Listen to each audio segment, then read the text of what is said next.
So this is weird. This is a kind of video I'd rather not make, but it's a case that I really just want somewhere to vocalize my thoughts on this because there's a lot I gotta say about it, and I feel like if I don't, it's gonna drive me crazy. So there's a hot new theory going around town. It's got a couple names: Kriselle Knight, Amalgam Knight. I'm going to use the latter because I keep saying Kriselle Knight instead of Kriselle, and that's something completely different.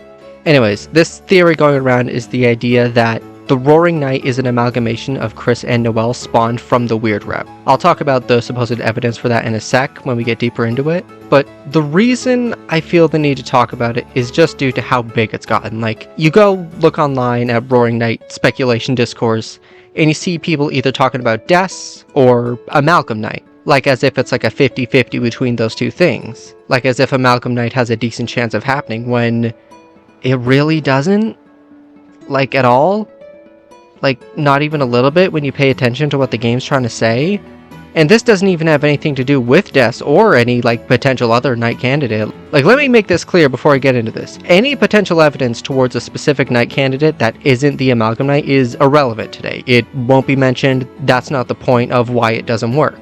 We are exclusively talking about Amalgam Knight in a vacuum and why it doesn't work in that vacuum. But before I dive deep, I really need to just ramble a bit and say a few things first, because I really don't want to be a shooting other people's theories down kind of guy, because I love the theory crafting community for Deltarune. It's one of my favorite parts, and why I feel like those who are choosing to wait until Deltarune is fully finished to play it are missing out, because I feel like the discussions between chapters are a huge part of what makes Deltarune special. It's like if you binged Gravity Falls Blind today. It's still great, it's amazing, but you're missing a huge piece of that magic, you know, with the discussions that happened between episodes and seasons. I love how much creativity can be spawned out of just such a small idea, and see just how far that small idea can go. Especially when ideas that sound ridiculous end up being completely true. You know, see Oberon Smog or Woody Theory. I keep seeing people trying to weasel around trying to explain why Woody Theory was technically not true, but like, nah dude, the whole bit of Woody Theory, we're talking about it now, the whole bit of Woody Theory is just taking such a small idea and seeing how far you can take it. With the base idea was just, they might be hinting at a cowboy-themed boss in a future chapter of Deltarune, which is what happened. You know, all the stuff about canceled TV shows, Friend Inside Me, all that stuff. That was just an expansion of how far you could take that idea. And that's why I kind of liked Woody Theory, because that sort of like encompasses all of what I'm trying to say here. It's, again, just taking such a small idea, seeing how far it can go. But like, yeah, Woody Theory did just straight up happen. Yellow doesn't look like anybody else, bro. That's just Woody. But also, like, are you going to really look at Blue's relationship with Yellow and really try to tell me that that friend was not inside him? I love the theory crafting, and I love theory crafting myself, and I never want to discourage anyone from doing it. If you think you see pieces connecting that present a conclusion that you don't see people talking about, you should put it out there, even if it may conflict with what other people are saying. I often myself see pieces connecting to say things that go against preconceived notion of the community. Like an idea that DOESN might have been a talentless loser who didn't amount to shit, and that's a real idea that's bouncing around in my head for a bit. I don't know if I'll ever expand upon that, but that's something I thought. I love wacky Deltarune theories. That said, I also think it's important to know when to throw in the towel and admit defeat. Like, if there's something that objectively kills that idea, you gotta accept that, and not try to find a workaround. Again, this happened to me recently with an idea I had that was like, oh, the Knight can only move around at night because their body has the properties of a dark fountain. That's why both kidnappings happen at night. That's why Sham says you don't want to get caught when the sun goes down, because that's when you're at risk of getting snatched. But then I remembered, oh yeah, that church fountain that was totally open during the day, so unless cloudy weather was enough shade to let the Knight move, or if the Knight was in the church closet the whole day, reasonably that idea is probably dead. I don't really dislike any theories purely on the grounds of, I don't want this to happen. I've only ever really been opposed to a theory that either has straightforward, hard counter-evidence, theories that go against what the game is trying to say, theories that do nothing for the narrative and actively make it worse. As I'm saying this, I'm pretty sure this is exclusively about Papyrus Knight. Or, very, very rarely, I'll be opposed to a theory, even if it makes perfect sense, and I acknowledge it makes perfect sense, and I acknowledge there's a very strong chance that it could happen. Very rarely I will just voice my distaste for a theory just because I think it's lame. Those are very few and far in between. I think I can count the amount of those on one hand. And I'm not going to say any names, you know, I don't want to throw any theories under the bus. It's Azrael Knight. Azrael Knight is a lame-ass theory, even if all of it does check out. Long intro sequence nearing its end, I promise, but Before it's done, there's one more thing I feel I need to do. If I'm making a counter-evidence hit piece against a specific theory, I think as an act of like, I don't know, I guess humbling myself, knocking myself down a few pegs, I just want to throw out some maybe divisive, controversial theories that I still either fully believe or at least can entertain. I won't elaborate on them, I'm just putting them out there as a way of humbling myself, like I said before I trash talk another potentially controversial theory. So, I still think there's a decent chance Susie might be half human. While I'm not fully convinced, I can still entertain a world where Des might be 100% human. I still think the Knight exists as the Knight in the Light World. I don't think Carol is actually working directly with the Knight, and that's one I'm like all in on. I do not think Carol has met the Knight face to face. I still feel like Friend being Mike makes the most sense. And on that note, I still think Friend is going to amount to something noteworthy. I recorded that less than 24 hours before that update came out with the shop dialogue that had the huge Friend lore nuke. Statistically, I am the most correct person who has ever lived. And of course, one that's surprisingly more divisive as of recent, I still think Des is the Knight. I don't know how controversial those last two are, or how divisive any of those ones I listed are, but I just felt it was important for me to get that out there, just so I can be like vulnerable with you, I guess if that's the right word, I don't know. But now let's go on to the actual topic. Amalgam Knight. Amalgam Knight was an idea being tossed around a little bit here and there after Chapter 5, but I think what really launched it into how big it is now was this art made by Cyberlord1109 on Twitter. I hope I got the number pronunciation right, if it's 1109 or 1109, I'm sorry. And it's really damn good. I feel there's a lot of things it reminds me of, but those things just aren't coming to mind. But main one that's sticking out is it's kind of given energy of the Spot from the Spider-Verse movies. It's an amazing character design and amazing art. I'm leaving a link in the description so you can check the artist out as well as the art itself. They also made a couple of pieces of Mew and Maddie with fat asses and nice racks, and I think those are really good too. But I think the thing about this is, and I'm not the only person to say this, it's something I just saw thrown around that I absolutely agree with. It goes to show that sometimes if you want people to believe your theory, you just gotta have really cool art attached to it. And hell, I'm no stranger to this. If you saw my Knight video, which was quite possibly the second best aged video on YouTube, with, you know, first being that white pen video released shortly after. What up, Aaron? What's up, dude? Yeah, dude. How about this crowd, brother?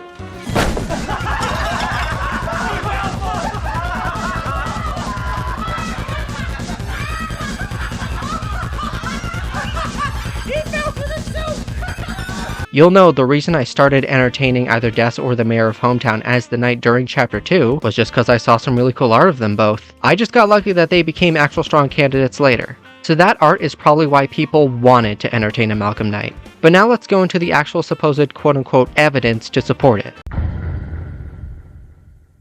So the idea is, Chris and Noelle drowned in the lake during the Weird Route, but sorta clipped out of reality almost, and either this event right here caused the amalgamation, or whatever happens in Chapter 7 Side B is gonna cause it. And this event, I guess, causes all timelines to be affected, and the Amalgam Knight is sent back in time, and it's some sorta time paradox shit. You know Deltarune's classic time paradox plotlines, right? I believe the fusion aspect comes from the idea of like Asriel fusing with Carousel and Undertale to become an all-powerful monster to cross the barrier, so there's some precedent for that, in Undertale's world at least. It's possible something like that exists in Deltarune too, though I don't know if it's been confirmed yet, and you can inform me if that has been confirmed yet, I do not remember. Now the evidence. When fighting the Knight, the flavor text seems to almost directly parallel the Chapter 5 Weird Route scene. Mentions of vision narrowing, which is, you know, what happens when you first meet Noelle, and lightheadedness that could be from a lack of breath. On that note, the one act you get in the fight is to hold breath, which is, you know, what you do underwater. The Knight's weird bird form could sort of be like a fulfillment of Noelle's desire to grow wings, as mentioned in the scene. A big one that's been talked about even before Amalgam Knight was a thing is that the Knight mimics a lot of Chris's poses. There's also Noelle being the only one besides Chris who's able to equip the Black Shard weapon, a weapon dropped by the Knight. When hurt, the Knight makes a sound that kinda sounds like Noelle's scream.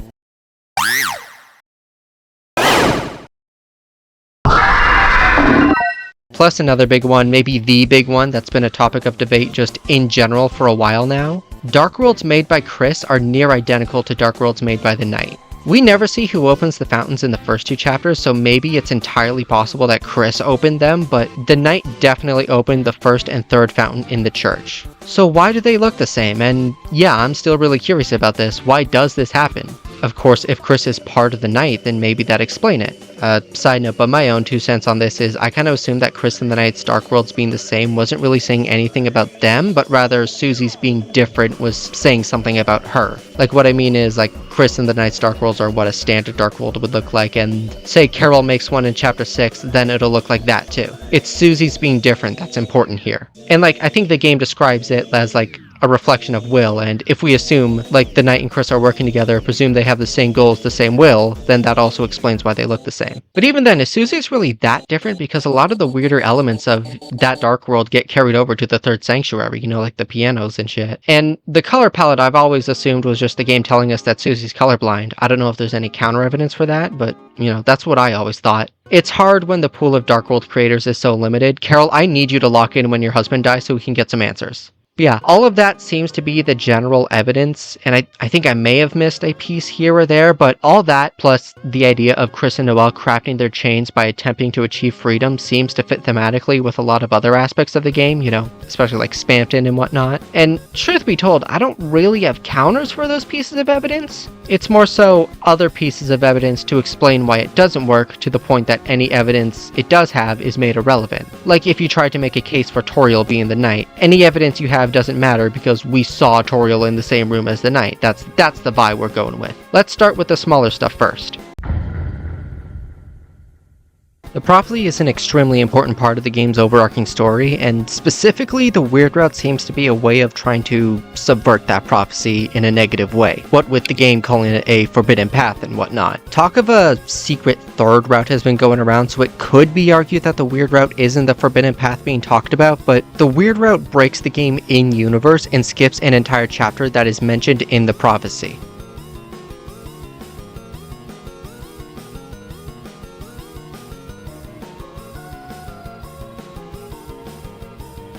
You're skipping something that is fated, that is by definition subverting the prophecy. In the second round of Legend of Tenna, when you try to go to the Ice Palace, which, if you didn't know, the whole Ice Palace segment is, you know, reflective of the Weird Route. If you try to go to the Ice Palace while Tenna's away, Ralsei says he's not sure what any of it is, implying that it's not in the prophecy. The Knight is directly mentioned in the prophecy. You might be able to see the issue here. If the Knight is spawned from an event that subverts the prophecy, then how is it in the prophecy? If you want to argue that the subversion was part of the prophecy, then that's not subverting the prophecy at all. But factually, the Weird Route does subvert the prophecy, and those don't line up. This is a point I've only seen discussed recently at the time of writing this, but it's one that's actually started to get people to understand the holes with the theory. As mentioned in my Knight video, the way Ralsei described how Gerson came to be in the Dark World and the way he acts makes it clear that whoever made the Dark World, Gerson had a strong impact on them as a teacher. Problem: Chris and Noelle are most likely the same age, definitely in the same grade considering they're in the same class and whatnot, and the game directly tells you, with no room for interpretation, that Chris never had Gerson as a teacher. And by extension, it can be assumed the same is true for Noelle. So how could Gerson have formed in a Dark World created by a Chris-Noelle amalgamation if neither of them have ever met Gerson? You could argue, if you take the whole time paradox approach, that it's based on Chris's memories of Gerson in the Dark World. But not only does that create a bootstrap paradox, but also, Chris wasn't being taught by Gerson, it was Susie. Gerson didn't teach Chris shit. Again, that doesn't work. Nobody playing Deltarune blind for the first time is playing the Weird Route first. So, on a casual playthrough, when you get to the end of the game and they drop, "Oh, the Knight is an amalgamation of Chris and Noelle from the other route you did, how could you?" Obviously, the only emotion to be gained from that is confusion, because not only have you not done the Weird Route yet, but that idea is not built up at all anywhere in the game up to this point. Like, for example, I said I'm not going to be talking about, other Knight candidates, but I'm just using this as a comparison. Let's say they reveal the Knight's Carol in Chapter 6, 7, whatever. That's built up. They planted a seed of something sinister with Carol. That is objectively built up. Let's say it's Asriel. He's been away for a while and he's in your mind. It's like, oh, dude, when are we going to see him? That's been built up. He's been missing from college and we never learned about it because the internet was down. That would have been built up. If it's Des, she's been a huge question mark of even like who she is, where she is, what happened to her, and with connections to that mysterious awful day Asgore mentioned, that would have been built up. None of it comes out of left field. Any evidence for the idea of Amalgam Knight can only be gained through context of the Weird Route, which you have not played up to this point. Also, the other reaction to be gained from that is like, there's a second route, I didn't even know about that because it's a secret. Best comparison I can think of is that no information from the genocide route in Undertale is required to perfectly understand the story that the pacifist route, dare I say the main route, dare I say the true ending, is trying to say. You get expansion on something, sure, like Flowey's motivation and whatnot, but that's not required to understand the understory of Undertale. Like, let's go back to Deltarune. There's some side stuff you can do that expands on Tenna and Spanfin's relationship, and knowing they were exploring each other's bodies is interesting and reframes a lot of things about their dynamic, but none of that is required to understand the story of even Chapter 3 alone, let alone the full game. You know, for now, maybe Chapter 7 drops and Papyrus as the Knight explains his origins being like, I saw an email fuck my neighbor's TV, so I had to open Dark Worlds. Then I'll sing a different tune, but for now we're singing the classics you know and love. This is definitely me getting mad at one specific person I saw, but I saw someone say, well, Toby Fox stories aren't really meant to be understood per se.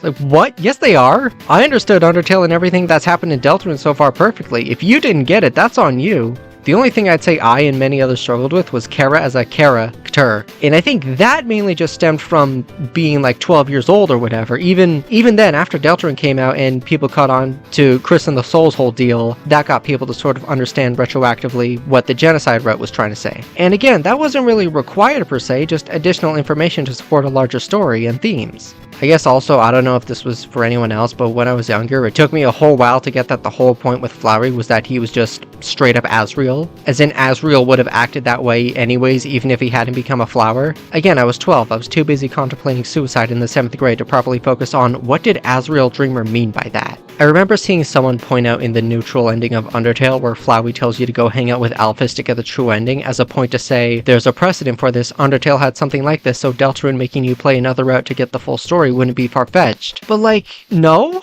Those are two very different things. I don't know how to explain to you that a game telling you to reload your save from right before the final boss to do a side quest or two that you missed that maybe take an hour or two at most, depending on what you missed, so you can get the true ending of a route you were already on. If you weren't doing neutral pacifist, then you'd have to restart, but that's on you. You should have paid attention to the tutorial that explained you could be nice. It was your choices that put you where you are. That is completely different from beating a game and then the game saying, if you wanted to understand any of what happened with that big twist, go play this secret hidden route all the way from at minimum chapter 2 out of 7, where each chapter could be multiple hours in length. And you have to make hyper-specific choices to get an explanation for the main route's ending through an alternate route that the game punishes you for doing. Very different situation. And on that note, that last part, that there is what brings us to the last segment, and what is the smoking gun out of anything here. What we've talked about so far are just the footnotes. We're about to talk about the main reason why Amalgam Knight does not work.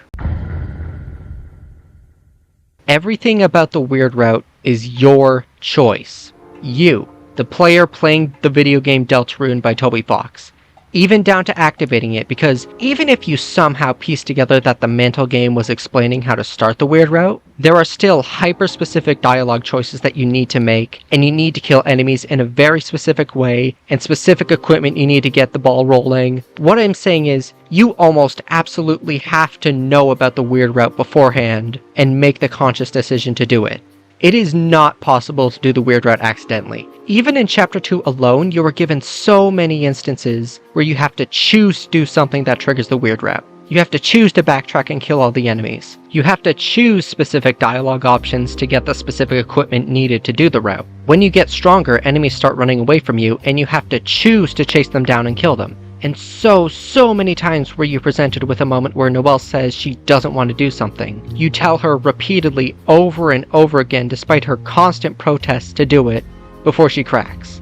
The game is not subtle in how the characters frown upon what's happening. You know what you're doing is bad, but you're choosing to do it because you want to see what happens when you push it so far. It gets to the point where between chapters the protagonist has to go rogue and try to undo the trouble you did. Take Burley to the hospital and comfort Noelle on her balcony, and despite that, Chapter 4 rolls around, and you choose to get back to what you're doing, pushing it further and further, again with both Noelle and even Chris's protests to stop you from going down the route. The game does anything but encourage you to do the weird route. The only thing encouraging you is your own personal morbid curiosity to see what happens if you push it to its breaking point.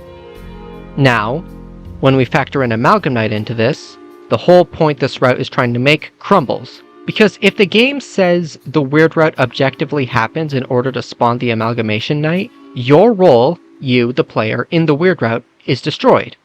Like, let's say you get the ending, the game tells you, the Knight is a Chris and Noelle amalgamation, this is the consequences of your actions. But you didn't play the weird route. You didn't do anything. Oh, but you're gonna play it later. Says who? It's a secret route. Game never once signaled you to do it before. What if you just don't play the weird route? Knight never gets made and the game's awesome meta commentary crumbles. Well, you have to for the story to make sense, but then it's not your choice. The game is telling you you need to play the weird route for the Knight to exist, but the whole point of the weird route was that it's optional and it was your choice to do so, and nothing required you to do it. A major element of the narrative that is spawned from something that the game cannot guarantee that you will do is just a plot hole, and makes no sense.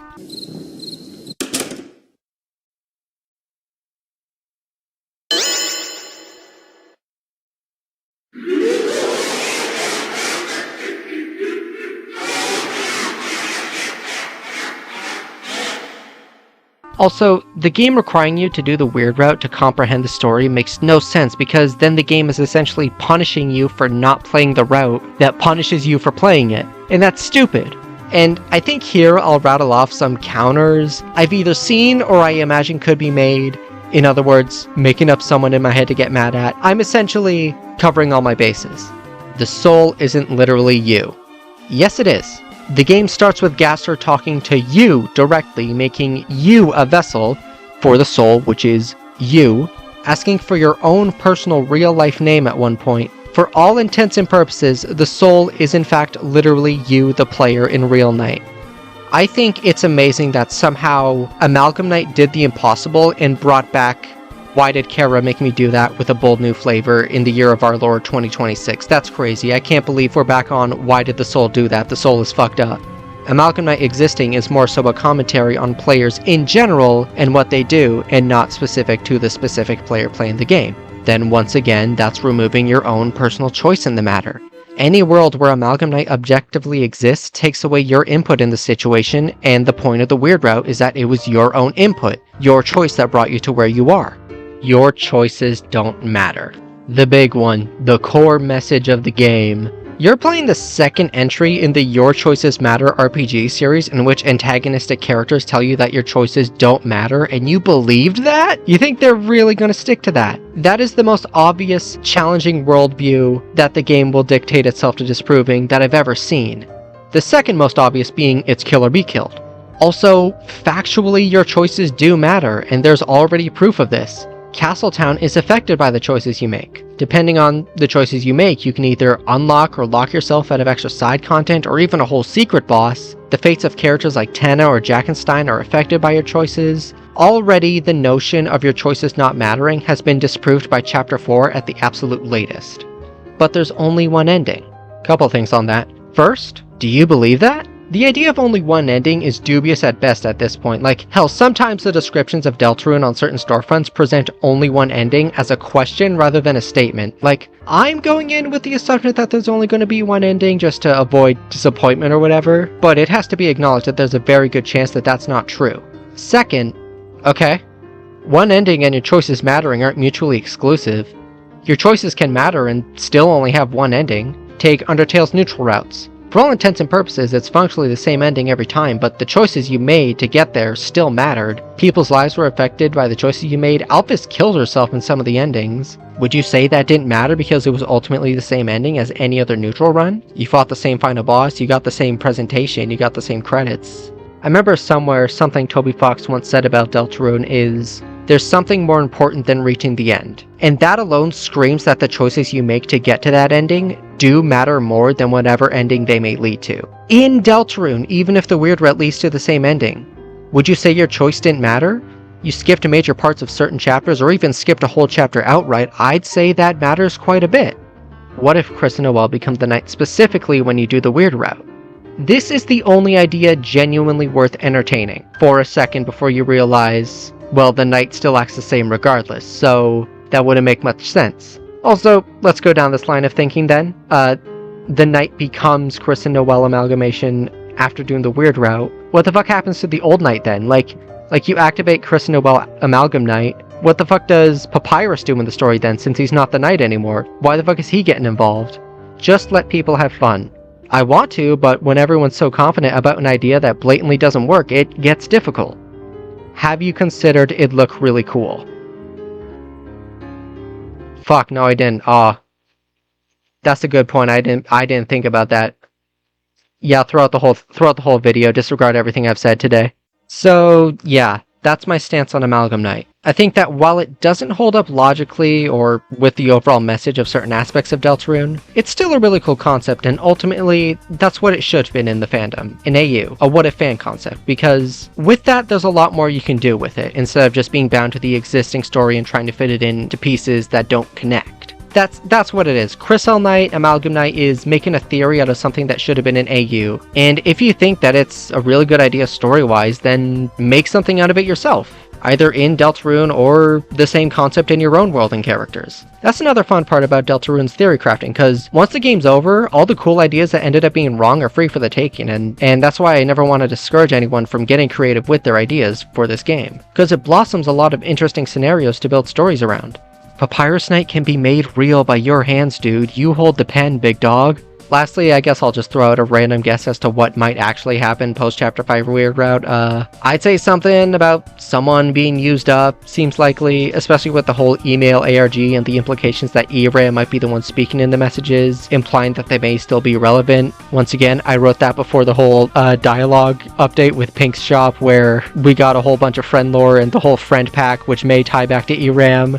I can't stop winning. Please help me. So yeah, maybe the whole thing of the Mantle game showing what happens in the future of the Weird Route isn't too far off. Or, and I'll say it, the Fusion Amalgamite thing is like totally still possible. I don't know if I'm convinced, but I see it as a possibility, again, going off of the Azrael and Kara thing in Undertale. I just don't think it's the Knight. They could be a Knight. Queen literally says she'd just make another one if she couldn't find the old one, so multiple Knights is on the table, but the theory and the evidence for the theory was saying that Chris and Noelle became the Knight, which that doesn't track. Genuinely, I think if the theory was just an amalgamation of Chris and Noelle will happen in the Weird Route's future, I feel like this theory would be way more positively received. I know I'd be willing to fuck with it more, but they tried to make it fit into an unrelated piece. I know a good example. I said earlier, I think Friend being Mike makes the most sense, but I still acknowledge that there's a pretty strong evidence against that too. But it's the same thing like with the build up to Friend pre-chapter 3 and 4. We were right about them being a cat, about them probably being the scratching sound Des mentions in the code, probably correct about them being Spamton's benefactor or just a general Spamton connection. It's just the Mike stuff that was wrong. I think a similar case could be at play here where the amalgamation stuff, that's totally plausible, just not the being the Roaring Knight stuff. But yeah, that's all I have to say on that. Do you agree? Do you disagree? Was there a huge smoking gun I missed? Did I miss the scene where Chester Holiday says, by the way, the soul isn't literally the player, Chris. Anyways, have fun at the beach where you drown and become an amalgamation that becomes a Roaring Knight, Chris. Have fun with that. Let me know if I missed that. Till then, I'll see you later. Hopefully, one day I'll get better equipment for this.